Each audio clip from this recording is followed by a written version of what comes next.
அந்த பிறந்த அந்த பச்சை குழந்தைக்கு பாலில் என்னத்தையோ கலந்து ஊற்றி அதை புகட்டிக்கிட்டு இருக்கும்போது இந்த கண்ணகி போய் டக்குன்னு அந்த பிள்ளைய பிடுங்கி எடுத்து, என்னடி குலகாரப்பாவி இப்படி பண்ணிட்டியடி, அவங்க ஊருக்குள்ளே தானடி வர வேணாம்னு சொன்னாங்க, இப்படி கொல்லவா சொன்னாங்க, உனக்கு இந்த எண்ணம் இருந்துதான் நீ சொன்னியா, என் மகளுக்கு நான் தான் முடிவெடுப்பேன் நான் தான் முடிவெடுப்பேன்னது குழந்தை வாய்க்குள்ளேருந்து பாலை தள்ளி விட்டு புடவை சேலை தலைப்பில் வச்சு வாய்க்குள்ள தொடச்செல்லாம் விட்டு பார்க்குது. அந்த நேரத்தில் வெளியில் வந்து கத்தி, எப்பா யாராவது வாங்கப்பா பிள்ளைய காப்பாற்றணும் அப்படின்றப்போ ஒருத்தராக ஓடி வர்றாங்க, பார்க்குறாங்க, கத்துறாரு வந்தவர்.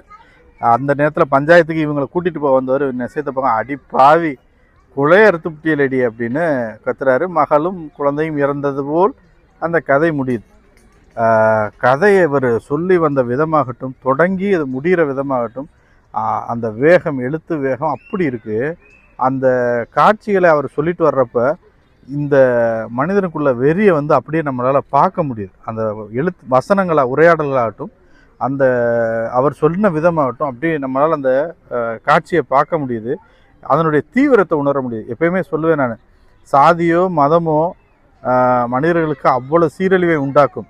அந்த வெறி வந்து வீட்டோட பெண்ணுக்கு ஏறிச்சு, ஒரு தாய்க்கு ஏறிச்சுன்னா அது பெரிய சீரழிவு தான், அது அழிக்காமல் விடாது அப்படின்றதுக்கு இந்த மாதிரி விஷயங்களை படிக்கும்போது தெரியும். இதெல்லாம்